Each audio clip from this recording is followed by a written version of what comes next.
Why does it take decades in a cell to reveal consequences? Welcome to Dorrs Down, about time and transformation. This episode, Decades. Those sweeping chapters of memories, milestones, and the unexpected turns that leave a lasting mark. Decades are more than just years stacked together. They're reflections of 10-year periods containing characteristics of the time. You know, we talk about our high school years in terms of decades, and I was a child of the 70s, and Chris was a child of the 80s, and the music was of the 70s and of the 80s, and there's just a whole bunch of things that get tied to decades. So it'll be interesting to see how we can fit decades into our podcast. I think that's sort of an interesting thing to bring up because the 80s is when Ronald Reagan, which I loved Ronald Reagan. I'm a conservative myself. And I liked what he stood for, and he had a landslide election victory back in the 80s that was just phenomenal. He won like every state except for one, maybe, I think. But what came from that landslide was the war on drugs. The war on drugs and mass incarceration. And mass incarceration. We're going to talk about that some. It turned into it's a train wreck. Yes, it is. It is. So for the last decade, Missouri seems to be cultivating a reputation for executions. The majority of other states are on a downward trend of executions, and increasingly states are abolishing the practice altogether, including the state we live in, Chris, Virginia, which repealed its death penalty law in 2021. Personally, my own opinion is that the death penalty should be repealed in the United States altogether, but that's a whole nother topic. Well, I agree with you that we should abolish the death penalty, but I do it with a lot of reflection. Because I wouldn't say a reluctance, because I'm on board. I'm on board with ending the death penalty. I'm fully committed to it. However, I also recognize that there has to be some way for us to handle crime and punishment in a better way that's more effective. Some way to get people to smarten up and stop doing stupid stuff. Well, there is a way, and it's proven that the death penalty is not a deterrent. You know, murders are crimes of passions, and nobody thinks with reason during passion. But there is a way to keep dangerous people away from society, and that is called life in prison without parole. Right. And that's what you would recommend, is that if somebody is dangerous to society and if they've committed a murder and they can't control themselves, and they've proven that they cannot be rehabilitated, right, and that they're just dangerous, then just keep them in prison until God decides it's time for them to die. Yeah, the death penalty is pretty rash. It is. There's been innocent people executed, and it's discovered afterwards, and that is simply not acceptable. Jesus faced the death penalty, and he was innocent. Yes. And the defense was not given all the information, and the prosecution found him guilty, and they trumped up the charges, and it was for political reasons. And that's what a lot of it was obviously people are put in prison today because it's just ridiculous. Anyway, in this particular case in Missouri, Christopher Collings is scheduled for execution in Missouri on December 3rd, 2024. Coming right up, less than a month away. Yes, it is. And some of the problems in his case are that it has been proved that the state violated his due process under the Brady Law. They withheld evidence. And part of that evidence was the fact that the chief of police who obtained the incriminating statements had 4 separate criminal convictions himself against him, and that the cadaver dog detected evidence that was from someone other than Christopher. That was evidence that was never presented to the jury. And in my mind, that would have created some reasonable doubt and certainly would have spared him from the death penalty. But the biggest thing that was wrong with that case is that his co-defendant was his stepfather, or was Rowan's stepfather. Rowan was the victim. So Christopher's co-defendant was the victim's stepfather. And that person confessed to the murder and led police to the body, but he only did that after Christopher's death sentence was secured. David Spears, who was Rowan's stepfather and the one who confessed to the murder, only got 11 years. A little more than a decade. Yeah. Which is our episode today is about decades. And so he's the one who committed the murder. He Yeah. was the one behind it. He got a decade in prison, and he let his stepson get the death penalty. What I don't like about that, it's not just that Chris Collings is on death row and he's taken the brunt of the punishment for this event, but it's just not fair. No, it's not fair. It's okay. So let's pretend that it was only Chris Collings that was in this and he got the death penalty. That's one thing. But when there's two people involved and the other person gets 11 years. Yes, that's not fair. And this other one gets the death penalty. What is wrong with that? There's something hugely wrong with that. Right. So it's hugely wrong. So in prison, Christopher Collings has continued to be a beloved father, son, uncle, and friend. And he's forged meaningful relationships during his time in prison. Those who know him attest to his capacity for growth, reflection, and human connection. I mean, this sounds like a man worth having in the world. Within the prison community, Collings has become a source of support and kindness to others, demonstrating that even in the darkest places, people can change. Now that whole paragraph makes me queasy. I don't agree with me, Toby. I'm against you on this one. Is that this paragraph is really warm and gushy and all emotional and everything, and I don't like that. I have a hard time getting all warm and fuzzy about somebody that's in prison. It's easier for me, like everybody in society, that once somebody is convicted of something and they wind up in a prison cell, to forget them, lock them up and forget about them. Well, that is what we do. But what we forget about is that those people who are locked away have family who love them and who have relationships with them. And when we execute them, we create trauma in those families and those children. And that are left behind without a dad. And they didn't do anything wrong to deserve that trauma. Well, yes, all of that's true. But I also think that there's something to be said that if a law is on the books, I tend to support that law. So, which brings me back to what I'm thinking here is, okay, so our listeners can go and sign a petition. We'll put that in our website, but you can go and sign a petition to try and derail his execution. But again, I feel like what's wrong here isn't the execution. It's not the government putting him to death. It's our Congress has passed a law that states that somebody that does this particular crime and gets convicted of this particular crime, that the sentence is this particular sentence. And that's what's wrong. That's what needs to be changed. That's not true. That's not true, because the victim's stepfather's the one who killed her, and he got 11 years. So, there is no...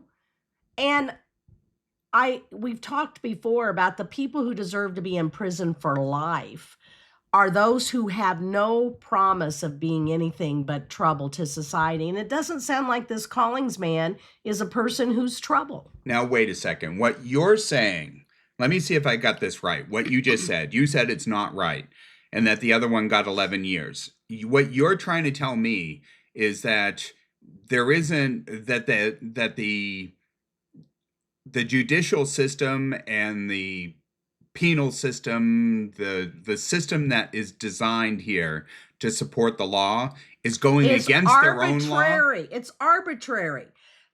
Two people were involved in this crime. They gave one the death sentence and they gave one 11 years. That's arbitrary. That is not following any guidelines.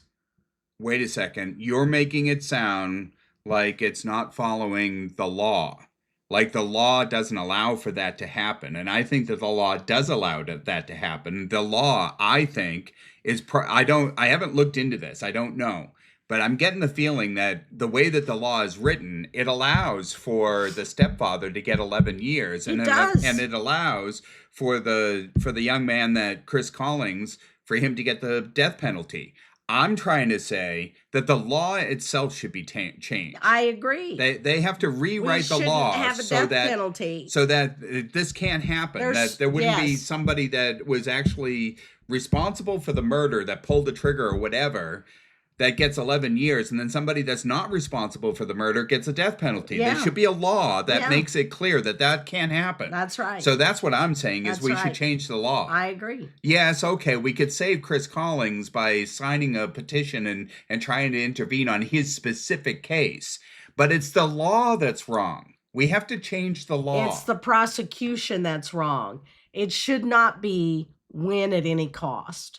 Prosecutors should not be rewarded for guilty convictions. They should be human beings. They should want what's best for the people. You can't possibly expect an attorney to act like a human being, can you? I do demand it. I demand it. So no one's asking for Chris Collins to be set free. And we at Two Doors Down agree with Collins' defense and believe that he is eligible for mercy. Mercy. That's right. He doesn't seem like a man that deserves to be executed. What's wrong with mercy today? Whatever happened to that? I mean, I'm a Christian first. Mm-hmm. You know, I'm political. I've got my political leanings, but I'm a Christian first. Mercy. There is no Christianity in the court system. There's no Christianity in government. No, there's not. It's been removed, and I don't like that. I agree. I think that judges should be judges. I think that the responsibility should be given to them. The liberty should be given to them to make judgments. Well, based on specific situations and not just mandated to do what they have to do. I mean, that's not a judge. That's an administrator. People should be rewarded for using common sense and discretion. Common sense, yes. And they're not. They're rewarded just for convictions. You know, it's just and perhaps the problem is that judges and prosecutors are political jobs. Yeah. You get elected to them, and perhaps that's the problem. I like the term common sense. Yeah. I'm with you. Yeah. You know, I think there was a set of documents or something back when the country was first formed, back in 1776, and I think it was called Common Sense. It was one of our fathers, our founding fathers, that wrote this thing that he spread all over the colonies at the time. I think you're right. It was kind of an interesting thing. We'll have to look back at that. We'll have to look that up. I agree. That'll be on a different podcast. So our episode today, are we ready for me to? Yes. So our episode today is on decades and time and punishment. Is there a difference? I think that's kind of an interesting question. We didn't use that as our question for the podcast, but I still think it's an interesting question. So first, when I Googled decades, I was not surprised to find that a decade is a measurement of time, specifically 10 years time. And what did surprise me is there exists a second definition, which is the punishment ordered by a Catholic priest, which is 10 Hail Marys is a decade. It's so your contrition.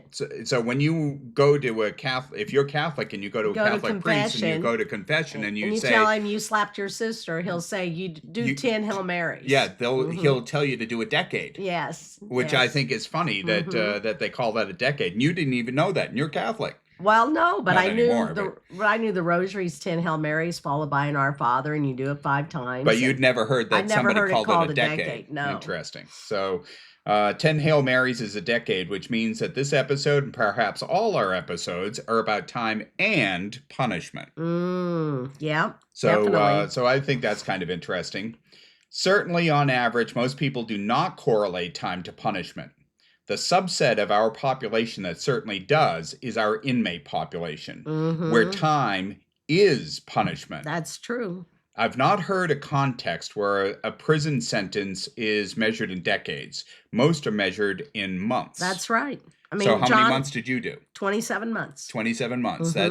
That's a quarter of a decade, Yeah. sort of. And, you know, John Maynard got a life sentence plus 118 months for his original crime, Yeah. which is a decade. Yeah. But it doesn't say 10 years, it's 118 months. Right. I mean, right. it's weird. Yeah, even the court system They go by months. calls it by months. So let's see. So decades seem more useful to identify music. Yes, definitely. We always look for stations that have classic 80s rock. Yes, right. Funny that you call it classic. So it's classic rock or classic music from the 80s. And really, classic implies old. And I'm not old.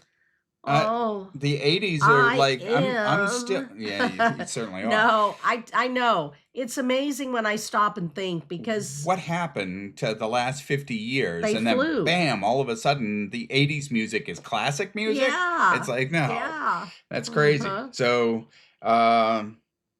it's amazing how many songs reference prison, escapes, and felonies. If you actually go and you think, if you're listening to music and you listen to it over and over, and you specifically are, I like to pick out the drums. I like to pick out a vocal. I like to pick out lyrics. I like to pick out this or that or the other thing. But if you stop and think, while you're listening to your music, if you stop and think, how often can you pick up on a song referencing prison or escape or any of those kind of terms? It's all over the place. Yeah. Prisons and escapes and punishment and all that stuff it's as common as love in music. It is. It's very, very, very common.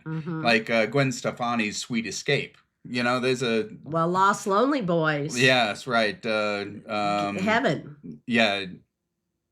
Yeah. How's it go? Sing it. Sing it for us, Toby. Oh, no, I can't. Come on, I've got a sing terrible it. cold. I can't sing you got a terrible cold. Sing it. It's like, help me get away. Yeah, help me get away. I've been lost forever, stuck in this prison. It's on our website, so you guys can see it on the website. It's on Lord, the About John help me get away. That's right. I've been stuck here forever. Inside this prison. I don't remember. Boy, we've derailed that one. We're pretty bad here. So let's see. John Maynard could have sung it for you, the whole thing. To me, as I've added time to my aging body, a decade today is more akin to a minute than a millennia. Time, decade, the last 2 decades have gone by in such a snap. And I remember when I was 9 years old thinking I wanted to be 16 or I wanted to be 20. I wanted to find those milestones of liberty that come with being more mature. But that decade took forever. It took a century for a decade to go by when I was 9. Well, in prison, out here we say, I'll be there in just a minute, and we mean we're going to be there fast, or you say it's a New York minute and it's so quick.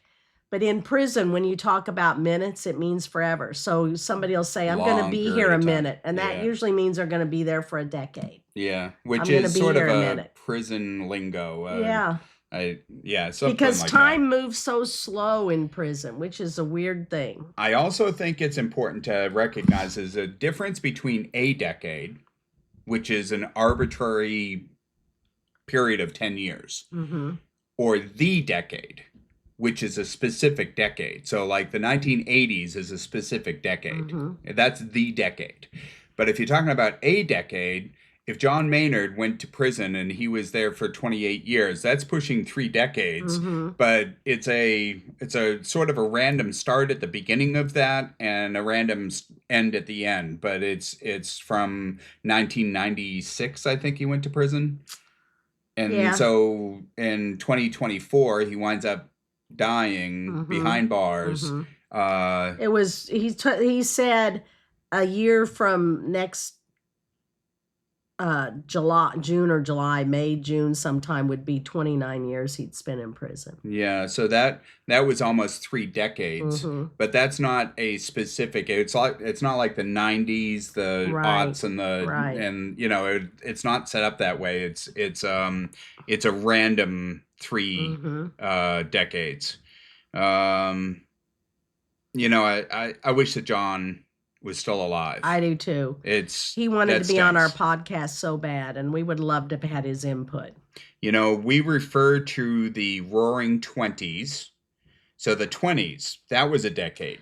The Hmm. 1920s, it was 10 years of partying where the whole stinking country was We just. had money, people dressed fancy. They started dancing, There was a dancing lot was of kind of drinking and frowned on. partying going Yeah. on. And I think the 1920s, that specific decade was the decade where at the start of that decade, it was. They called it, what do they call it? Abolition or something. It was the Prohibition. prohibition. So they Made outlawed alcohol alcohol. illegal. So you couldn't have alcohol. So that's when Al Capone and all the crime came up pretty strongly because people really wanted their alcohol and they were willing to break the law to get it. And so there was lots of law breaking going on for that whole decade, but it was the Roaring 20s. Hmm. And then they repealed that what was it again? Prohibition. Prohibition. They repealed prohibition. So I think that was the 18th and the 21st Amendment. So the 18th I don't. Amendment prohibited alcohol, and the 21st Amendment repealed that. Because it didn't deter it at all. It Right. just And made if it anything, worse. it made it worse. And Which yeah. is a good example that we're getting back to the 1980s. This comes full circle. Is that this whole war on drugs didn't work either? No, it hasn't. Worked. So they need to change that. So, speaking about the war on drugs, I bought this book this week, which I just love. It's called Dismantling Mass Incarceration, a Handbook for Change. And it's so rich with lots of information about our prison system. And I found a story here that I'm going to let you read, Chris, because I've got this cold and I feel like I'm going to cough. So this is from page 298. This is the whole excerpt was written by Angela Y. Davis. Between 1852 and 1955, so a little over a century, 9 prisons were constructed in California. Between 1962 and 1965, 2 camps were established, along with the California Rehabilitation Center. Not a single prison opened during the second half of the 60s, nor during the entire decade of the 1970s. However, a massive project of prison construction was initiated during the 1980s, that is, during the years of the Reagan presidency. 9 prisons, including the Northern California Facility for Women, were opened between 1984 and 1989. Recall that it had taken more than 100 years to build the first 9 California prisons. In less than a single decade, the number of California prisons doubled. Wow. And during the 1990s, 12 new prisons were opened, including 2 more for women. In 1995, the Valley State Prison for Women was opened. According to its mission statement, it provides 1,980 women's beds for California's overcrowded prison system. However, in 2002, there were 3,570 prisoners, and the other 2 women's prisons were equally overcrowded. That's mass incarceration. And that really is tied so much to the war on drugs. And all it's done is put people in prison, and it hasn't lessened the drugs any at all. In fact, one of the places you can get any drug of choice is inside a prison, if you can believe that.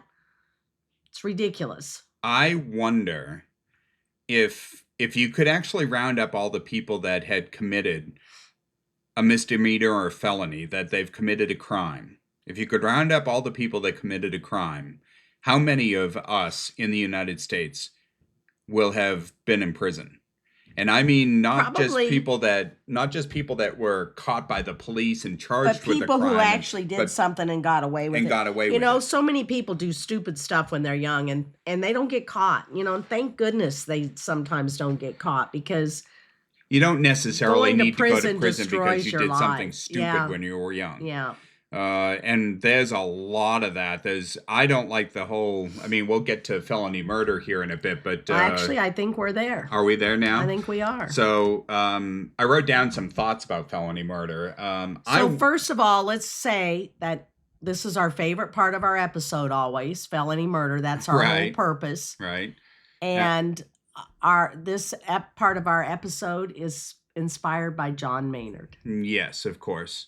So I want to end felony murder, but let us imagine that reality includes a justice system that supports felony murder, okay, which is exactly what it is now. Mm-hmm. I've committed felonies. Me personally, my name is Chris. I'm a felon, but I was never caught, never charged. Right. So and society has not been negatively impacted because you weren't caught. And I don't have anything on record. Yeah. So my record is clean. Mm-hmm. But so I've committed felonies, and unknown to me, had anyone died while I was committing one of those felonies, I would have been culpable. When I committed the crimes, I did so without malice, even though I was committing felonies and I didn't intend to kill anybody. But had somebody died, even if it was just a police officer that was responding to a call and he's on his way and he had a car wreck, or even if he just had a natural death like a heart attack, then I would have been culpable for murder, felony murder. Yeah. That's what felony murder is. And that ridiculous. Is just crazy. Is there a reason we don't teach our children the dangers of punishment imposed by our community? Is there a reason we don't tell them that you're only as good as the company you keep? Yeah. Why are the consequences of our actions unknown until we're sitting in a cell for decades? Mm-hmm. Which is the question at the start of our podcast. John Maynard, when he got arrested, he was a punk. He was a 17-year-old punk, and he believed he was invincible, and he thought, they can't put me in prison. I didn't kill anybody. So he didn't participate in his defense. And guess what? They convicted him of felony murder and sentenced him to life in prison. And after he'd sat there for a decade, it dawned on him that how ridiculous it had been. He should have cooperated with his defense attorney, and he didn't realize that there was a justice system with real teeth. Mm-hmm. It's a nasty beast. The justice system has real power over people. And John Maynard, in his infinite 17-year-old uneducated punk wisdom, thought that because he wasn't carrying a gun that day, that there's no way that they could convict him of anything. Right. So he just didn't even cooperate with his defense attorney. Right. It was a court-appointed attorney at the time. Mm-hmm. He didn't help his own defense. No. And he could have had a massive impact on his defense had he had an attorney. Had he cooperated. Yeah. I know he could have. Mm-hmm. But the thing is, it bugs me because this whole thing is the punishment that comes along with the consequences that come along with just being ignorant of the law. They have this thing where ignorance is no excuse. Mm-hmm. Ignorance of the law is no excuse. Yeah. You don't even have to know there's a law against what you're doing for you to be guilty of it. Right. You can't use that as a defense. And I think a lot of felony murder cases that come up against suspects come up against very young suspects. Mm-hmm. You're talking about a 14-year-old or a 17-year-old. Right. These are kids. Mm-hmm. They don't have a chance to learn and understand what the consequences of their own actions are. Right. So John Maynard, what he was guilty of was hanging around with Michael Yardley. Yeah. That's what he was guilty of. Right. And he was guilty of stealing a car. They did steal a car. He was guilty of that. Yes, but had he not chosen to hang with Michael Yardley, he wouldn't have been stealing a car.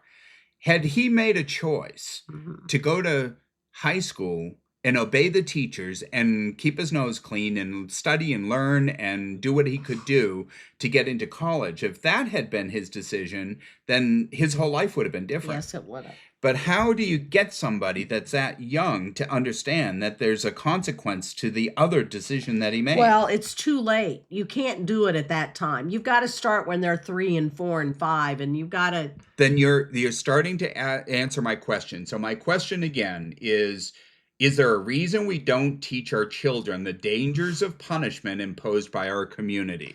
I think we don't talk about it to our children because we want to protect them from those stories. But doesn't that make them absolutely vulnerable Yes, to it it? does. That's not protection. No, That's it's not. putting them right in harm's way so No, that it's they won't not. have a shield. You're right. You know, I'm not sure if I understand that. Now, don't get me wrong. I know that there are mature subjects, and parents don't want to share mature subjects with their kids. But kids are pretty sophisticated today, and I think that they're ready to hear what could Well, happen if you just hang out with the wrong person. You know, we have never hidden the fact from our grandchildren that I served time That in you're a prison felon, and yeah. that I helped John Maynard escape from prison. Right. And we've never hidden that from them. And I think it's to their benefit, not to their detriment, because they don't see me as a criminal, yet I did do time in prison. So it makes them realize anybody can do something and go to prison. So they don't see you as a criminal, even Right. though you're a criminal. Yeah, right. You are a criminal. You are definitely a criminal. So again, I think that there's a couple of different solutions to felony murder. And I think you and I and Two Doors Down and our listeners are of the camp where we want to end the law. If we could change the law that is on the books, that is archaic and Right. and outlawed in all the rest of the world, that we should be doing the same thing here in the United States. The United States is the only country that recognizes felony murder. Every other country used to recognize it, and they've all abolished it as being inhumane. So it's attacking this. What we're doing is attacking it from the top down. But the other way to handle this is also to attack it from the bottom up, Right. which is to educate Yes. not just people in general, but more specifically kids. Right. Why don't we just have a class, even if it's just a brief 10-minute class, and all 12-year-olds that are in, what would that be, like 5th grade, 6th grade, 7th grade, around there I don't somewhere? know. Shouldn't those kids be told about felony murder? I think they should. Shouldn't they be told about That crime if and somebody punishment, you're hanging out with the does justice something system? wrong, you need to remove yourself from their company. Miranda rights? Yeah. Talk about that. Yeah, I think we Because should. I just think that would make a huge difference.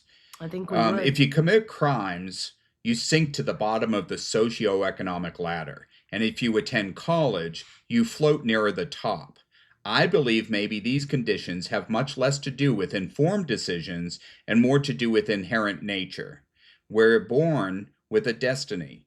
Not to say that we follow the paths of our parents. I know criminals with wealthy, educated parents, and I know rich folks with deplorable parents. But the bottom line here is that I do think that it's very, very difficult to get all kids to know about this kind of stuff if their parents aren't on board with making sure that they know it.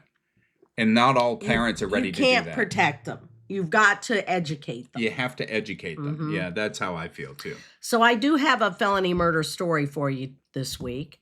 This is Randy Halprin's story. So actually, the Texas Court of Criminal Appeals has granted him a new trial. So this is a good story. But Randy Halprin was part of a group of escaped prisoners who broke out of the Connolly unit, a Texas prison, in 2000. And while on the run, one of the escapees fatally shot a police officer. Ah, boy, that sounds like felony murder all over. It certainly was. So Halprin and another man wanted no part of robbing this store, and they sat and waited in the car. And that's where the officer was shot, so he wasn't even there when he was shot. But he was sentenced to death under the Texas law, which allows defendants to be convicted and punished based on the intention of others in a group.